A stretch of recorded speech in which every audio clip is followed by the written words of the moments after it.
les yeux sur vous-même et gardez-vous de juger les actions des autres. En jugeant les autres, l'homme se fatigue vainement. Il se trompe le plus souvent et commet beaucoup de fautes.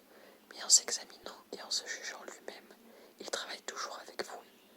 D'ordinaire, nous jugeons des choses selon l'inclinaison de notre cœur, car l'amour propre altère aisément en nous la droiture du jugement. Si nous n'avions jamais en vue que Dieu seul, nous serions moins troublés quand on résiste à notre sentiment.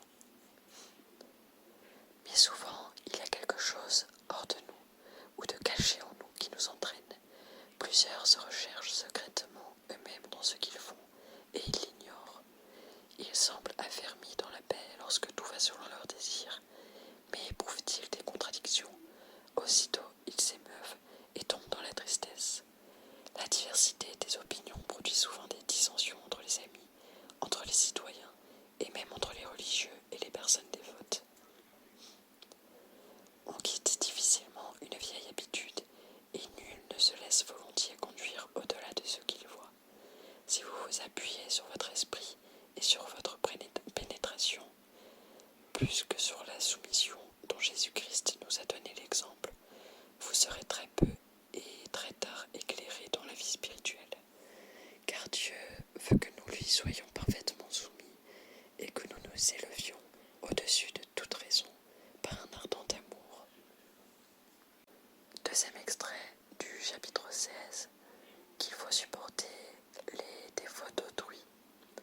Ce que l'homme ne peut corriger en soi ou dans les autres, il doit le supporter avec patience, jusqu'à ce que Dieu en ordonne autrement. Songez qu'il est peut-être mieux qu'il en soit ainsi, pour vous éprouver par la patience, sans laquelle nos mérites sont peu de choses. Vous devez cependant prier Dieu de vous aider à vaincre ces obstacles ou à les supporter avec douceur. Si quelqu'un averti une ou deux fois ne se rend point, ne contestez pas avec lui, mais confiez tout à Dieu, qui sait tirer le bien du mal, afin que sa volonté s'accomplisse, et qu'il soit glorifié dans tous ses serviteurs. Appliquez-vous à supporter patiemment les défauts et les infirmités des autres, quelles qu'elles soient, parce qu'il y a aussi bien des choses en vous que les autres ont à supporter. Si vous ne pouvez pas vous rendre tel que vous voudriez, comment pourrez-vous faire que les autres soient selon votre gré? Nous aimons que les autres soient exempts de défauts, et nous ne corrigeons point les nôtres. Nous voulons qu'on reprenne les autres sévèrement, et nous ne voulons pas être repris nous-mêmes. Nous sommes choqués qu'on leur laisse une trop grande liberté, et nous ne voulons pas qu'on nous refuse rien. Nous voulons qu'on les retienne par des règlements, et nous ne souffrons pas qu'on nous contraigne en la moindre chose. Par là, on voit clairement combien il est rare que nous usions de la même mesure pour nous et pour les autres. Si tous étaient parfaits, qu'aurions-nous de leur part à souffrir pour Dieu?